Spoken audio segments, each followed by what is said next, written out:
Ordre, s'il vous plaît. La Commission des relations avec les citoyens reprend donc ses travaux. Nous recevons donc le groupe qui s'appelle Amnesty International Canada francophone.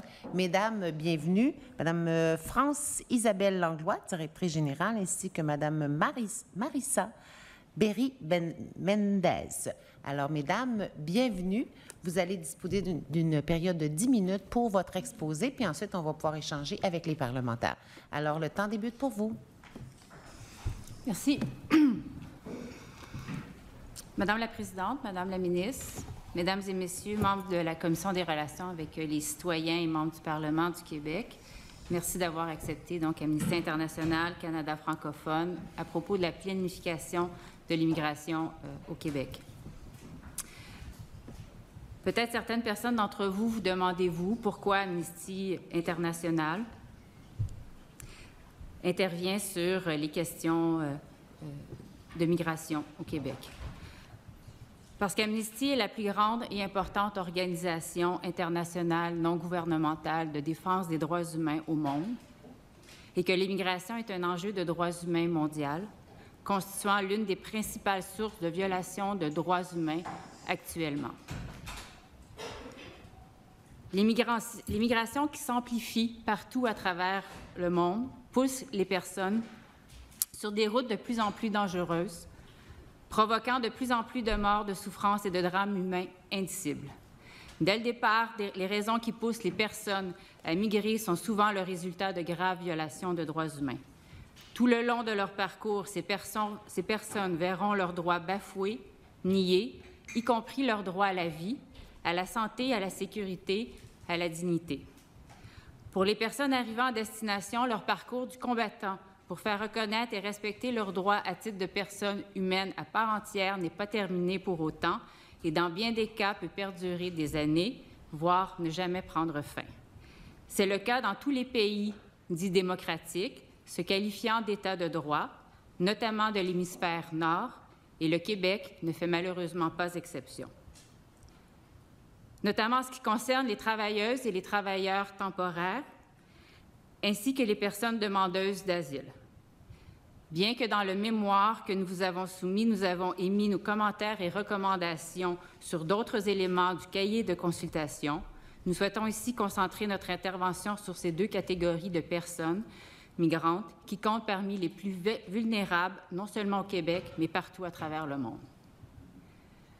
Le Québec a longtemps été une terre d'accueil où une personne migrante pouvait raisonnablement s'attendre à obtenir la résidence permanente puis la citoyenneté.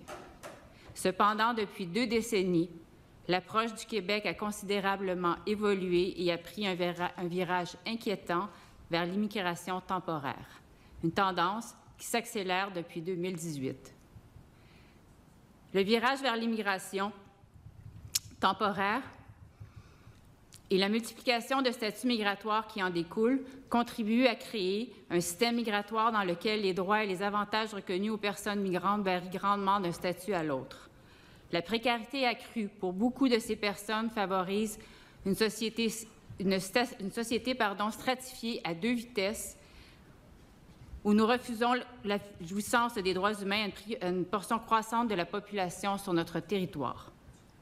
Or, faut-il le rappeler, les droits humains sont universels, inaliénables et indivisibles. En outre, les États ont l'obligation de s'assurer que toute personne se trouvant sur son territoire jouisse de l'ensemble de ses droits, peu importe son statut. Le gouvernement du Québec doit donc orienter sa vision, ses politiques migratoires vers l'immigration permanente, répondant aux besoins de la société québécoise, en accueillant les personnes migrantes de façon permanente, peu importe le niveau de spécialisation des postes qu'ils et elles occuperont.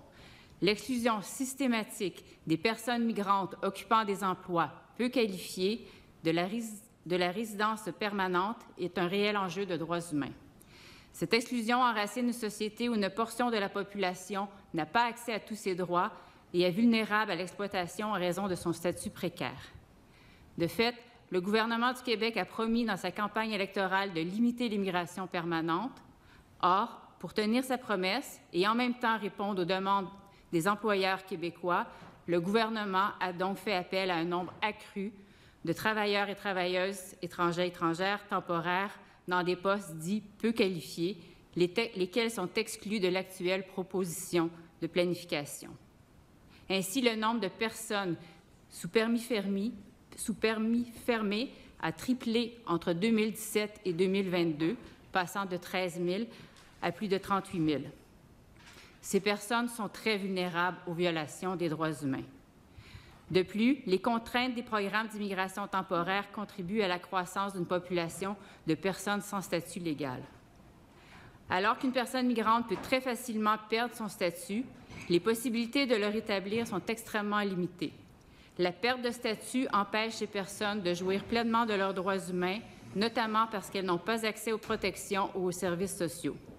Le cadre légal et administratif dans lequel évoluent les travailleuses et les travailleurs temporaires, notamment sous permis fermé, les place dans une situation de vulnérabilité et d'exploitation structurelle. C'est ce cadre qui favorise les abus et mauvais traitements, voire la violation grave de leurs droits. Droit au libre choix de son travail, à des conditions équitables et satisfaisantes de travail et à la protection contre le chômage sans aucune discrimination, à un salaire égal pour un travail égal. Droit à la santé, à la sécurité, au logement, à la vie familiale, à la dignité.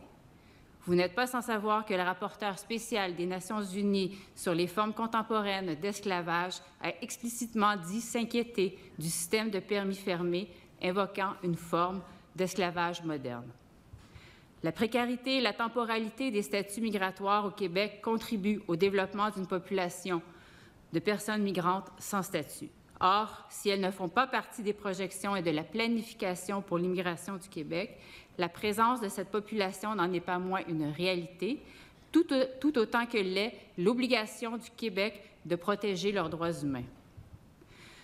Que ce soit pour fuir la guerre, la persécution, la violence ou encore les graves violations de droits humains, voire les changements climatiques, des millions de personnes sont déracinées chaque année, en particulier en Afrique, en Asie, dans les Amériques, dans les Caraïbes. Ces migrations et déplacements forcés sont en constante progression. En 2022, plus de 108 millions de personnes ont été déplacées selon le Haut-Commissariat des Nations unies pour les réfugiés. Si le nombre de personnes demandeuses d'asile ayant emprunté le chemin Roxham a connu une augmentation importante en 2022, ces migrations ne sont pas une vague migratoire comme le laissent entendre certains décideurs politiques, mais au contraire, ne représentent qu'une goutte dans l'océan des migrations mondiales. Lorsqu'il planifie ses politiques migratoires et en accord avec l'orientation 11 pour l'engagement humanitaire du cahier de consultation pour les présentes consultations, le Québec devrait garder cette réalité mondiale en tête et être conscient de sa responsabilité humanitaire. La notion de capacité d'accueil, qu'on le retrouve dans les discours de certains élus dernièrement, est utilisée afin d'induire dans les esprits qu'il y aurait une limite objective au nombre de personnes demandeuses d'asile pouvant être accueillies adéquatement au Québec. Le discours entourant cette notion vaseuse laisse entendre que la société québécoise serait près d'avoir atteint cette capacité. En réalité, la capacité d'accueil est une question de volonté politique. Les dirigeants et dirigeantes politiques devraient porter attention à leurs déclarations publiques afin de s'assurer de ne pas encourager la discrimination, voire la haine, avec de tels concepts. Les élus ont beaucoup invoqué la capacité d'accueil du Québec concernant les personnes demandeuses d'asile arrivant via le chemin Roxham, environ 40 000 personnes, en 2022. Cependant, il n'y a eu aucun débat, aucune inquiétude lorsque nous avons accepté 800 000 demandes d'asile d'Ukrainiens et d'Ukrainiennes du Canada cette même année. Comment cela se fait-il? Lorsqu'on porte attention à la provenance, la culture, la religion et la couleur de la peau de ces deux groupes distinctifs, nous avons toutes les raisons de grandement nous inquiéter sur la tangente que semble de plus en plus emprunter non seulement le gouvernement du Québec, mais également certains partis d'opposition. Depuis 2018, le gouvernement du Québec bloque l'accès des familles demandeuses d'asile aux services de garde subventionnés et au versement anticipé du crédit d'impôt pour frais de garde. Cette décision nuit au développement de l'enfant et empêche souvent les femmes demandeuses d'asile de s'intégrer au marché du travail, ce qui bafoue leurs droits économiques et sociaux, leurs droits à l'égalité, portant préjudice à leurs droits au travail. Cette exclusion empêche également les personnes demandeuses d'asile de se franciser. Amnesty Canada francophone fait partie du comité d'accès garderie remettant en cause la constitutionnalité de cette décision, de cette exclusion. Nous enjoignons le gouvernement du Québec, tout autant que les partis d'opposition, à adopter une approche plus inclusive et solidaire à l'égard de l'accueil des personnes migrantes, une approche qui aurait quelque chose comme un aura de grande humanité. Merci. Merci beaucoup pour cette présentation. On va donc entamer la période d'échange avec les parlementaires. On va commencer par la banquette gouvernementale avec la ministre pour une période de 16 minutes 30 secondes. Merci. Merci, Madame la Présidente. Bien, merci à vous deux de contribuer à cet exercice démocratique, cette commission parlementaire sur un thème de grande importance.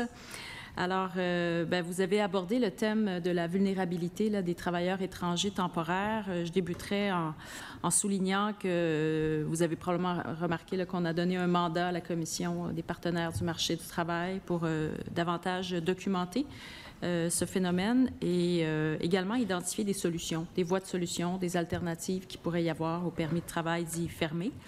Et voilà, donc c'est un travail qui va être mené au cours des prochains mois et qu'il nous faudra discuter par la suite avec le gouvernement fédéral pour voir à établir une suite des choses. Dans votre mémoire, vous référez, puis vous y avez référé également dans votre présentation, là, au droit à la santé, en page 11.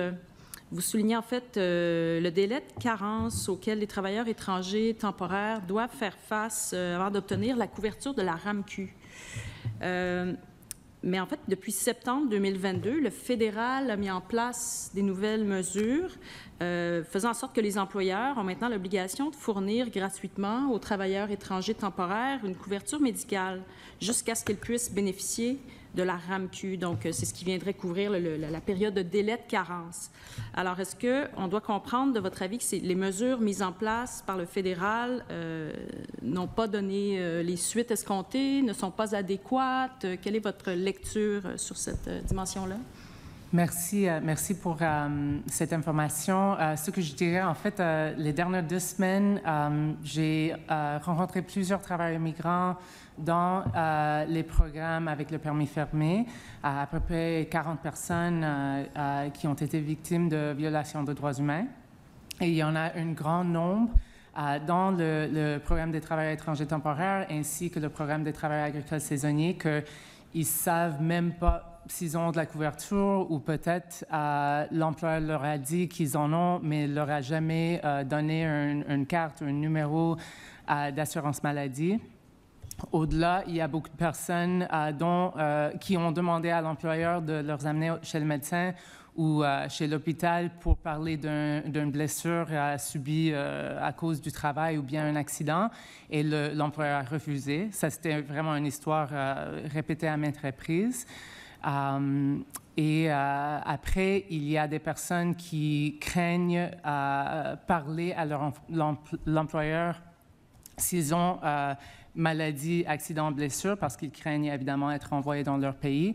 Donc, je dirais que même avec, et c'est quelque chose qu'on a suivi à travers les années, même avec les changements en politique par rapport à la couverture, etc., on voit toujours que c'est vraiment une lacune systémique en lien, nous croyons, avec le permis fermé et la peur que ça engendre chez les travailleurs d'être envoyés chez eux.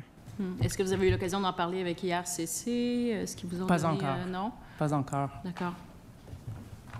Bien, j'en prends note, donc on pourra discuter de la chose.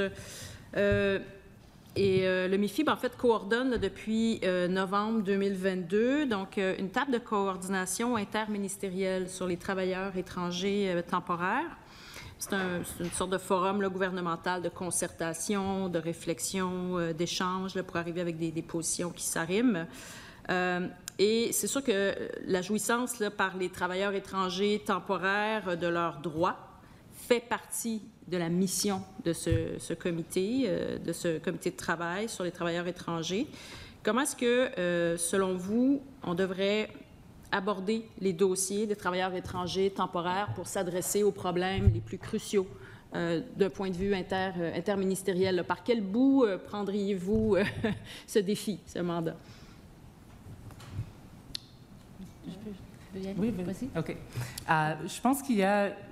Pour nous, ce sont des enjeux systémiques, puis on a vu dans les dernières années que les changements, comment est-ce qu'on dit, comme incrémentaux, si ça se dit, je m'excuse, je suis toujours en cours de francisation, ne portent pas assez de fruits. Ce sont des choses, je prends l'exemple du permis de travail ouvert pour les travailleurs et travailleuses vulnérables. Ce sont des choses qui, oui, ont un impact à court terme. Par exemple, le permis ouvert, les travailleurs et travailleuses peuvent, s'ils en prennent connaissance, il y en a beaucoup qui ignorent, mais ils peuvent sortir de la situation d'abus. Mais par la suite, après un an, ils doivent ou retourner avec un employeur avec un permis de travail fermé, ou ils perdent le statut, tout simplement. Puis il n'y a aucun mécanisme d'accès à la justice ou bien contestation. Moi, j'allais dire, il n'y a aucune conséquence pour l'employeur abusif qui est déclenché par la soumission d'une demande pour le permis ouvert. Donc, je pense que les réponses, les solutions vraiment sont systémiques en ce moment-là. Le permis de travail fermé doit pas exister. Ça a toujours été une aberration en lien avec, concernant les droits humains. C'est juste un porte d'entrée, comme le rapporteur spécial l'a dit, à des situations de violation de droits humains. Donc, il devrait y avoir des permis de travail ouverts. Autrement, comme ma collègue, Mme Langlois, l'a souligné, il faut vraiment avoir une approche à l'immigration permanente plutôt que temporaire. On voit, comme elle a souligné, le fait que les personnes qui viennent pour combler des postes essentiels, des postes peu qualifiés, mais qui sont tellement nécessaire, puis qu'il y a beaucoup de pénurie de main-d'œuvre, puis on fait rentrer plein de monde. Le fait que ces gens-là soient pas admissibles pour immigrer, je pense que aujourd'hui, c'est un non-sens. Et aussi, le fait qu'ils soient inadmissibles et que le nombre de ces personnes-là qui sont présentes sur le territoire ne fait qu'augmenter, ça exacerbe la situation de violation de droits humains de ces personnes-là. Donc, que ces personnes-là soient... C'est pas que tout le monde voudrait bien, mais les personnes qui veulent s'installer de façon permanente, ils devraient avoir des voies pour ça. La discrimination selon le poste qui va être occupé dans les programmes d'immigration permanente, je pense que c'est quelque chose à remettre en question totalement. Et à court terme, je pense que pour les personnes qui ont perdu leur statut en raison, par exemple, de fuir un employeur abusif ou d'autres questions en lien avec la migration temporaire, on devrait prévoir un programme de régularisation des statuts. C'est à court terme, c'est vraiment la façon efficace de protéger les droits humains de ces personnes-là, de leur octroyer un statut. Sur la possibilité pour des travailleurs étrangers temporaires avec des qualifications plus manuelles d'accéder à la résidence permanente, mais j'imagine que vous avez vu là, le volet 2 du programme de sélection des travailleurs qualifiés. Donc, c'est la création d'une nouvelle passerelle pour des personnes ayant des compétences manuelles ou intermédiaires pour pouvoir accéder à la résidence permanente qu'on a mis en place parce qu'on voulait justement ratisser plus large en termes de professions pour lesquels il était possible d'atteindre la résidence permanente dans la mesure où il y a une certaine connaissance du français. Là, on l'a modulé aussi selon le niveau d'emploi. Donc ça, pour nous, c'était un pas important à faire qui, je crois, converge avec ce que vous apportez comme proposition, comme vision. Je vous amènerai à la page 20 sur le concept de capacité d'accueil. Parce que vous dites que le concept de capacité d'accueil, là, ça alimente un débat qui est fondé sur la peur et la venue des personnes immigrantes. Puis en même temps, la page suivante, page 21, vous demandez que le gouvernement ait une approche expansive et investisse dans la construction de nouveaux logements et accroisse la capacité des services sociaux pour accueillir les personnes immigrantes. Donc là, j'aimerais mieux comprendre votre position, là, parce que vous dites qu'on ne doit pas se référer au concept de capacité d'accueil en même temps que vous nous proposez d'investir dans le développement d'une capacité d'accueil. comment est-ce que vous vous positionnez? Vous trouvez ça contradictoire? Ben oui, parce qu'en fait, vous reconnaissez que c'est important d'avoir une capacité d'accueil, alors que vous nous dites en même temps qu'il ne faut pas se référer à ça parce que ça contribue à alimenter un discours Bien, d'abord, oui. Il faut faire attention au discours. C'est une réelle préoccupation. On l'entend ici, on l'entend à travers le Canada, on l'entend partout à travers le monde. C'est un discours qui est en croissance. On prend les personnes migrantes comme bouc émissaire et il y a vraiment une montée de la haine et on vous appelle à faire vraiment attention à ça. Les personnes qui sont arrivées via le chemin Roxham ont été dépeintes, y compris par des personnes ici dans cette enceinte, comme des personnes qui nous envahissaient, des personnes qui constituaient une menace. Et ça, c'est très dangereux. Les personnes d'asile... Je vais juste vous demander, par exemple, on ne doit pas prêter des intentions. Alors ça s'apparente à prêter des intentions. Je vais juste vous demander de faire attention à vos propos, s'il vous plaît.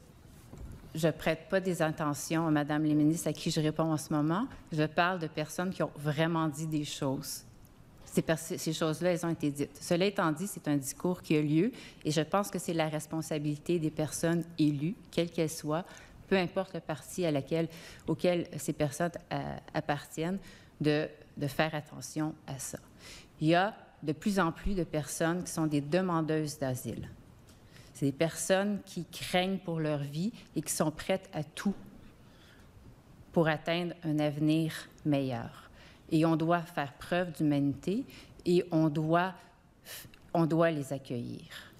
C'est une obligation internationale, c'est une obligation que le Québec peut assumer. Si des pays comme...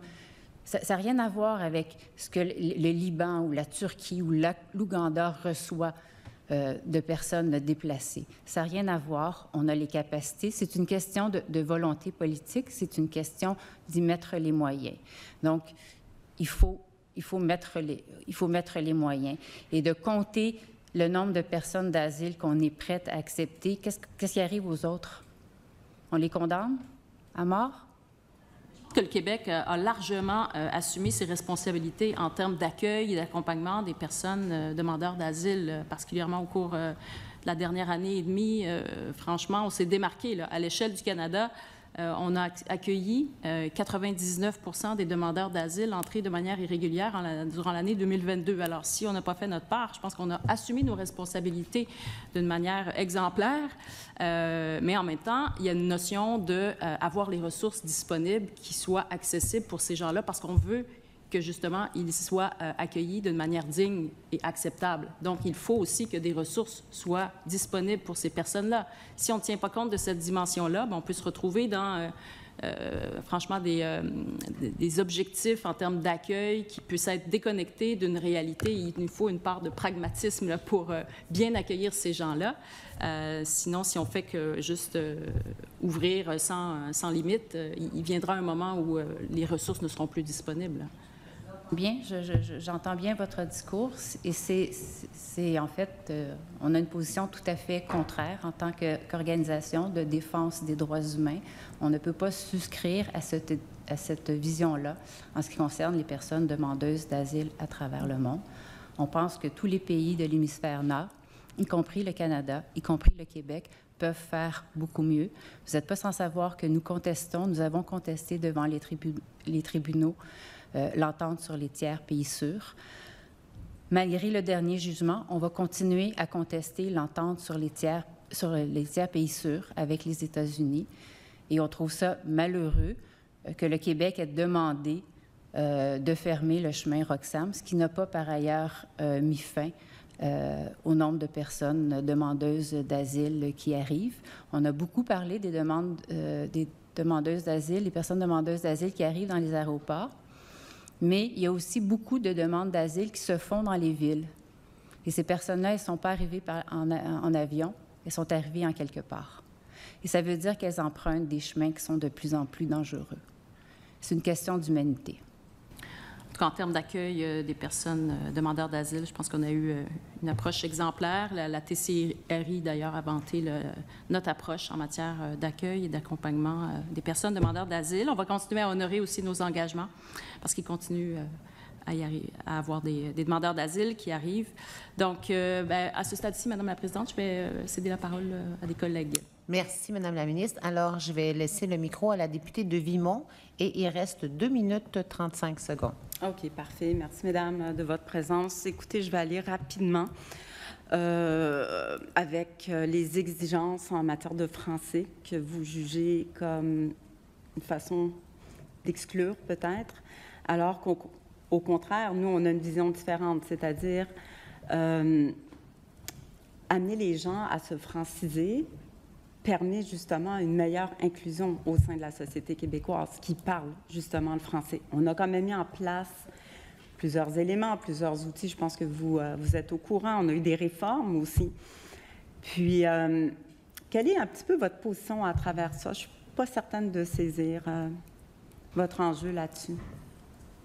Notre position, c'est qu'il ne s'agit pas d'exclure les personnes qui ne parlent pas encore français, c'est de favoriser la francisation de ces personnes-là et de mettre les moyens pour favoriser la francisation.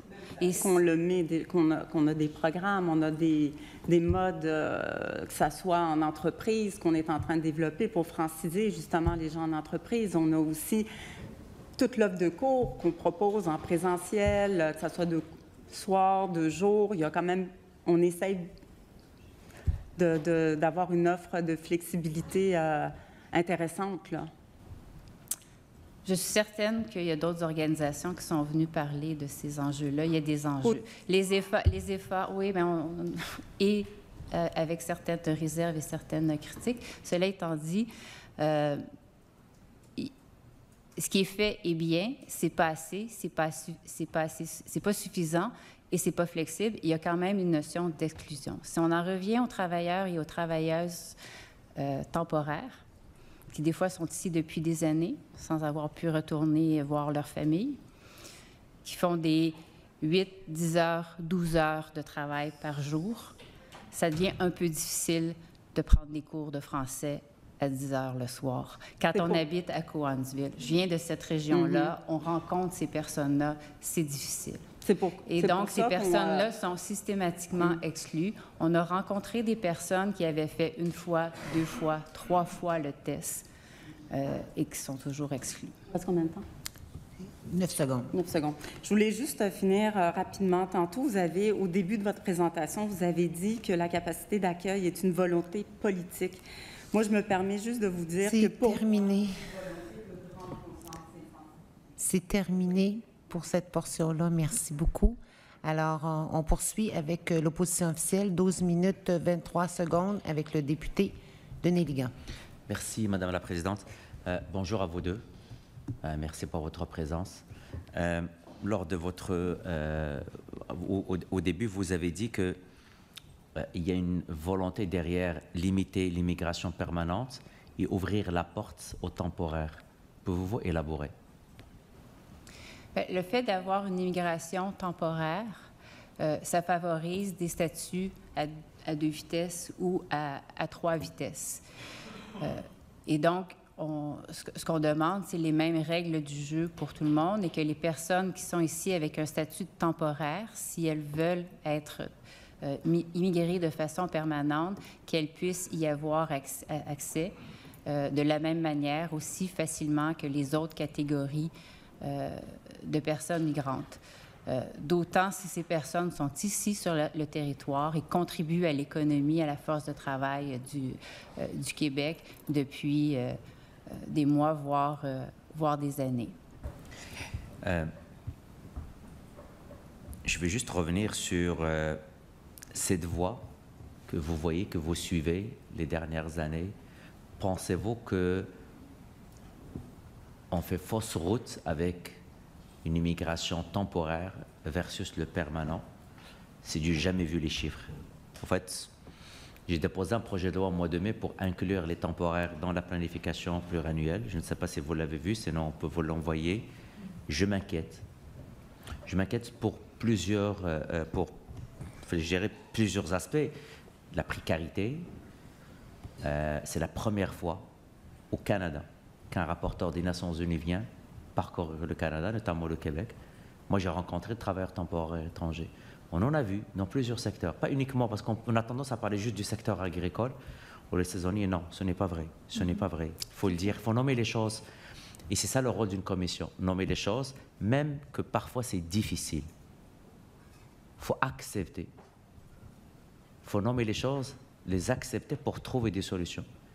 En tant qu'organisation que vous défendez, je dirais, si je peux qualifier l'injustice, pensez-vous que cette voie d'emprunter le temporaire est à l'image du Canada et du Québec aussi?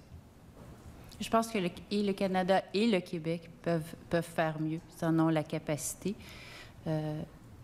Et je suis certaine que chez la majorité des personnes, notamment ici, il y a cette volonté de faire mieux. Et c'est ce à quoi on appelle.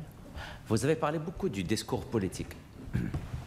Et vous avez vu que même en 2018, il y avait un fameux slogan « En prendre moins pour en prendre soin ». C'est ce qui a été utilisé par le Premier ministre. À l'époque, il y avait une baisse du nombre du permanent. Mais on voit, 5 ans, à l'aube de la 6e année, d'une 6e année, que le permanent, on varie de 10 000. Là, maintenant, on le demande 60 000 comme scénario. Mais c'est une explosion du temporaire. Après 5 ans ou 6 ans, est-ce que vraiment on prend soin de ces immigrants?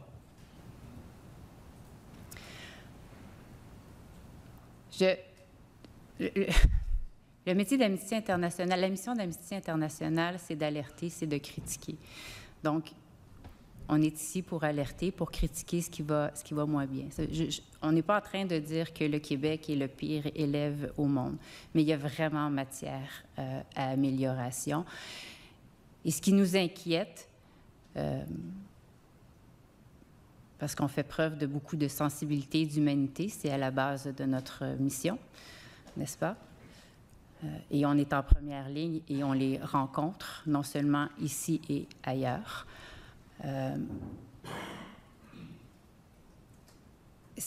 On parle d'être humain ici, et on parle de réalité humaine, on parle de drame humain, on parle de vie humaine, et je pense qu'ici, comme ailleurs dans le monde, on est en train de perdre nos repères en matière d'humanitaire et de droit. On remet de plus en plus en question les droits, pas seulement pour les personnes migrantes, mais on remet de plus en plus en question les droits, comme si c'était quelque chose qui était discutable. Droit, et j'espère que c'est quelque chose que vous suivez, réunification familiale. Il y a beaucoup de groupes qui sont venus. Probablement 30 000 familles, 30 000 personnes qui attendent des délais de 24 mois, des familles séparées. Il y avait même un cas d'avortement parce que les deux n'arrivaient pas à se rejoindre. C'est du jamais vu. À l'extérieur du Québec, c'est du 12 mois. Avez-vous des exemples à nous partager où votre organisation a été interpellée? Nous, on n'a pas d'exemple précis. C'est sûr qu'on a suivi les témoignages malheureux de ces personnes-là et on se désole de cette situation. Le droit à la vie familiale, c'est un droit humain. C'est sûr qu'on souligne ce droit-là dans le cadre du programme de travail étranger temporaire où toutes les personnes qui occupent des postes dits peu qualifiés sont séparées de leur famille. En particulier, les personnes, les travailleurs et travailleuses agricoles n'ont aucun moyen de se réunir. Donc, c'est sûr qu'on trouve ça une situation vraiment désolante. Puis, il faut y consacrer les moyens nécessaires pour améliorer cette situation. Je vais juste vous rappeler que la Convention internationale relative aux droits de l'enfant stipule que toute demande faite par un enfant ou ses parents en vue d'entrer dans un État partie ou de le quitter aux fins de réunification familiale est considérée par les États parties dans un esprit positif avec humanité et diligence. Article 10. Je rappelle la Déclaration universelle des droits de l'homme stipule en son article 16 que la famille est l'élément naturel et fondamental de la société et a droit à la protection de l'État. Est-ce qu'on s'éloigne de la protection de l'État? C'est le rôle de l'État aussi. L'État. Les États ont l'obligation de veiller à la protection de l'ensemble des droits humains pour toute personne, peu importe son statut, qui se trouve sur son territoire, sans exclusion, sans distinction. J'aimerais bien je ne pense pas que vous avez eu l'occasion de parler de la capacité d'accueil, et je vais juste vous donner une perspective. Aujourd'hui même, un article qui parle d'une infirmière venant du Maroc, veut faire sa vie, il accepte de venir travailler à Montréal avec le salaire qu'on lui a offert. Il n'y a pas de logement, ça coûte cher, 1500, 1700 $. Je ne veux pas faire l'avocat de qui que ce soit. Quand on parle de dignité, parce que moi je reçois ces appels, des gens qui viennent à Montréal et qui me disent « si on m'a dit qu'il y a une crise de logement, je ne vais pas venir ». Donc oui à la dignité, mais aussi à la dignité de ceux et celles qu'on ramène dans un contexte de crise de logement. Je veux vraiment vous entendre et le fond de votre pensée sur la capacité d'accueil. Je ne veux pas faire un débat politique de limité ou illimité, mais il y a des cas réels. Il y a des cas où dans des régions, la famille est obligée de quitter. J'ai des cas où le conjoint accepte de rester pour son travail, c'est le requérant principal. Faute de garderie, sa femme quitte avec les enfants. On vit d'autres crises au Québec aussi. Crise du logement, à garderie, services de santé. Donc, on parle de dignité aussi, d'offrir des conditions idéales pour bien accueillir ces personnes. Donc, vu ce contexte, pensez-vous que cette capacité d'accueil doit être aussi interprétée avec d'autres facteurs qu'on doit prendre en considération en tant qu'élu? Ces autres facteurs doivent être pris en compte. Ces autres facteurs que vous nommez, là, si on parle du logement, c'est aussi un droit fondamental pour tout le monde. Donc, ce n'est pas juste les personnes migrantes ici qui sont touchées par cette violation de droit, le fait de ne pas pouvoir se loger dignement. Encore une fois, c'est l'obligation de l'État, c'est le rôle de l'État de trouver les solutions pour s'assurer que les personnes sur son territoire aient un toit convenable. Je ne doute pas de la complexité de la situation, mais il n'y a aucune raison qui justifie de nier ou de bafouer les droits d'une personne ou de mettre en équilibre je suis les désolé, droits. Je ne parle pas de bafouer. Désolé, je vous ai interrompu. Je ne parle pas de bafouer. Mais à un certain moment, c'est légitime de se poser la question. C'est légitime de dire on a des droits d'être une société accueillante, et je crois que nous sommes une société accueillante. Que ce soit pour les demandeurs d'asile, les réfugiés, et il y a d'autres catégories. Mais à un certain moment, on frappe un mur qu'il n'y a pas assez de logements, il n'y a pas assez de garderies. Comment atteindre cet équilibre? Parce qu'on ne veut pas que dans l'esprit collectif, on défonce les portes pour l'accueil, et je dis bien entre guillemets, parce qu'on ne les défonce pas, on doit être accueillant, mais de l'autre côté, il y a des crises qu'il ne faut pas allumer ni alimenter. Se poser la question pour trouver des solutions, ça va. Se poser la question pour dire, voici, nous avons trouvé une raison pour ne pas accueillir des personnes demandeuses d'asile, c'est une autre histoire.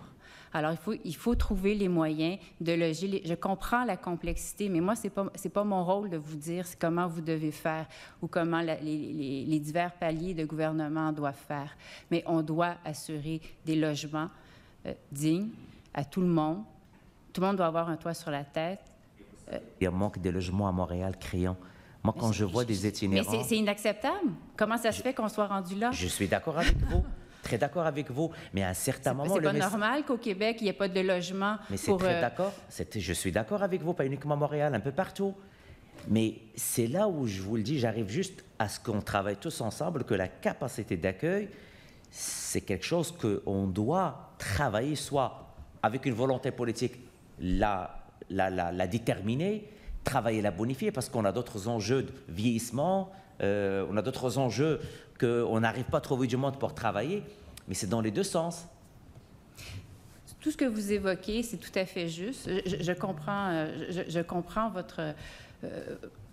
d'où vous venez, là, mais c'est pas comme si c'était nouveau, tout ça. C'était annoncé depuis des décennies qu'on s'en allait dans ces situations-là. Le Québec est un État riche, plein de ressources, de personnes hyper compétentes dans tous les domaines. Et donc, c'est aux décideurs et aux décideuses de prendre les mesures, les bonnes décisions pour assurer que tout le monde puisse vivre dignement ici. Mais à un certain moment, il ne faut pas, en tant que société, de se poser la question, c'est quoi l'urgence? Bâtir du logement, ramener du monde pour la construction, pas de problème, on peut bâtir. Mais surtout, pour la priorité, selon je vois, c'est la dignité. Peu importe la dignité de cette personne ou de son statut. Moi, aujourd'hui, quand je vois une infirmière quitter un pays tiers-monde où il y a un besoin en soins de santé, venir ici et ne pas lui trouver un logement, c'est aussi une perte pour son pays. On le voit en Afrique francophone. Il y a beaucoup de gens qui quittent. Comment il est le système de santé dans ces pays francophones? Ils ont besoin de ce... Merci beaucoup, Monsieur le député. Le temps est terminé. On finit cette rencontre avec le député de Saint-Henri-Sainte-Anne pour une période de 4 minutes 8 secondes. Merci beaucoup. Merci pour votre présentation et votre mémoire. D'abord, je souligne le travail d'Amnesty International ici et un peu partout à travers le monde. C'est un travail incommensurable que vous faites. C'est un travail énorme et qui assure la dignité, la liberté, la sécurité de plein de gens, ou du moins qui dénoncent plusieurs violations. Alors, merci pour ce que vous faites. C'est pas une mince chose, là. C'est pas une mince chose d'avoir Amnesty devant nous qui dépose un rapport, qui souligne des violations de droits de la personne causées au Québec. Quand même, c'est grave. L'ONU nous dit la même chose dernièrement dans le rapport, que les conditions de travail des permis de travail fermés sont propices à l'esclavagisme moderne. C'est quand même quelque chose de très grave. Et aujourd'hui, vous venez dénoncer ça, vous venez nous informer de ça. Et devant ce que vous dites, devant les informations que vous nous apportez, devant les drapeaux rouges que vous levez, j'entends des débats, on réfute ce qu'Amnesty International dit. Quand même, ça me surprend. Honnêtement, ça me surprend. Ça m'effraie même un peu, pour être franc. Je suis surpris, là. Amnesty, c'est un peu notre conscience à nous tous. Quand Amnesty dépose un rapport, quand vous êtes là habituellement, c'est parce qu'il y a un problème. Et je pense que c'est un problème qu'il faut plutôt attaquer que de réfuter. J'aimerais ça vous amener sur les garderies subventionnées. Si j'ai bien compris, il y a eu un jugement de Cour supérieure qui donnait accès aux garderies subventionnées aux femmes, aux mères demandeurs d'asile. Et le gouvernement, à la place, décidé de dépenser des dizaines de milliers de dollars de fonds publics pour renverser cette décision-là devant la Cour d'appel. C'est bien ça? Mm-hmm. Et là, où est-ce qu'on en est? C'est bloqué. C'est bloqué? C'est toujours bloqué. Donc, malgré une victoire en Cour supérieure, ce n'est toujours pas accordé parce qu'il y a des procédures d'appel. Exact. Donc, pendant ce temps-là, il y a des femmes, des mères qui restent probablement à la maison au lieu d'aller travailler, au lieu d'aller contribuer à nos systèmes de santé, comme on a vu pendant la pandémie, par exemple, parce qu'une décision en appel de ne pas leur donner accès aux services de garde. Oui, et il y a des enfants aussi qui n'ont pas accès à ces services de garde-là, qui sont des services qui permettent une meilleure intégration non seulement des enfants, mais de l'ensemble de la famille, et une francisation plus rapide également. Quand même, je questionne les priorités. Je pense qu'on aurait tous et toutes mieux à faire que de dépenser des millions, pas des millions, pardon, mais des milliers en fonds publics là-dessus.